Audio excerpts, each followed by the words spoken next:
হযরত ওমর রাদিয়াল্লাহু তাআলা আনহু রাতের আঁধারে ঘুরে বেড়াতেছেন। আমিরুল মুমিনিন নেতা কারে বলে দেখেন, রাতের আঁধারে ঘুরে বেড়াচ্ছেন, কোথায় কি হয় না হয়। মরুভূমির ভিতরে একটা তাঁবুর মধ্যে আলো জ্বলে, কাছে যে বাচ্চাদের কান্না শুনতে পেলেন, গিয়ে দেখছেন মা কি জন্য রান্না করে আর বাচ্চারা কাঁদতেছে গভীর রাত্রে। আমিরুল মুমিনিন বলে, মেয়ে এলো, তুমি তো বড় নিষ্ঠুর, এত রাতে রান্না করো কেন? সকাল সকাল রাঁধতে পারো নাই কেন? সন্ধ্যার সময় খাওয়াই দিতে বাচ্চাগুলি কাঁদতো না।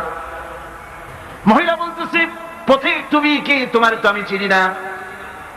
আমি এই বাচ্চাগুলি, আমরা কিন্তু মদিনার লোক নই, আমরা মদিনার বাইরের লোক, এই দেশের লোক নাই, বাইরের থেকে এসেছি। মদিনার সরকারের কাছে কিছু পাবো, সাহায্য নেওয়ার জন্য এসেছি, কিন্তু মদিনার খলিফার কাছে এখনো যেতে পারি নাই। আমরা আজকে 3-4 দিন না খাওয়া রয়েছি, ক্ষুধার জ্বালায় বাচ্চারা কান্দে।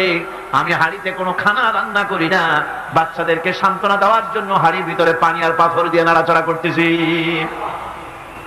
আমিরুল মুমিনিন তার পায়ের তলা থেকে যেন মাটি খসে যাচ্ছে, ভয় হয়ে গেল, আল্লাহর ভয় তারই হয়ে গেল তার ভিতরে। বললেন, মা একটু অপেক্ষা করো, দেখি কিছু করতে পারি নাকি। দৌড়ে চলে গেলেন বাড়ি। বৃদ্ধ আসলামকে ডেকে বললেন, বাইতুল মালের দরজা খোলো, বস্তা নিয়ে আসো, আটা ঢুকাও, পেঁয়াজ ঢুকাও, রসুন ঢুকাও, তরি তরকারি ঢুকাও। ঢুকানো হয়ে গেল, বস্তা মুখ বন্ধ। আমিরুল মুমিনিন বলছেন, আসলাম এই বস্তাটারে এবার আমার মাথায় উঠাইয়া দাও। হযরত আসলাম বলেন, হুজুর এই বস্তা বহন করার জন্য আমি খাদিম তো হাজির আছি, আপনি নেবেন কেন? আমিরুল মুমিনিন বলছেন, দেখো যেই দৃশ্য আমি দেখে এসেছি, কিয়ামতে আমারে আসামি বানানো হবে, তোমারে বানানো হবে না, কাজী আমার বোঝা আমার মাথায় উঠাও। আটার বস্তা মাথায় নিয়ে অর্ধেকটা পৃথিবীর প্রেসিডেন্ট আমিরুল মুমিনিন দৌড়াচ্ছেন। মরুভূমির ভিতরে তাঁবুর ভিতরে ঢুকে বস্তা খুঁড়ে দিয়ে আটা বের করে দিলেন, রান্না করো। তরকারি নিজে কুটে সাহায্য করলেন, রান্না বান্না হয়ে গেল। এবার হযরত ওমর বাচ্চা দুইটাকে দুই উরুর উপরে নিয়ে রুটি ছিঁড়ে তরকারি মাখায় খাওয়াতে লাগলেন, আর বললেন, মা তুমি খাও। মহিলা খাচ্ছে। হঠাৎ করে মহিলার চোখ পড়েছে এই পথিকের দিকে, এই আগন্তুকের দিকে। তাকায় দেখে লোকটির চোখের পানি দাঁড়িয়ে ভিজে ভিজে পড়ছে।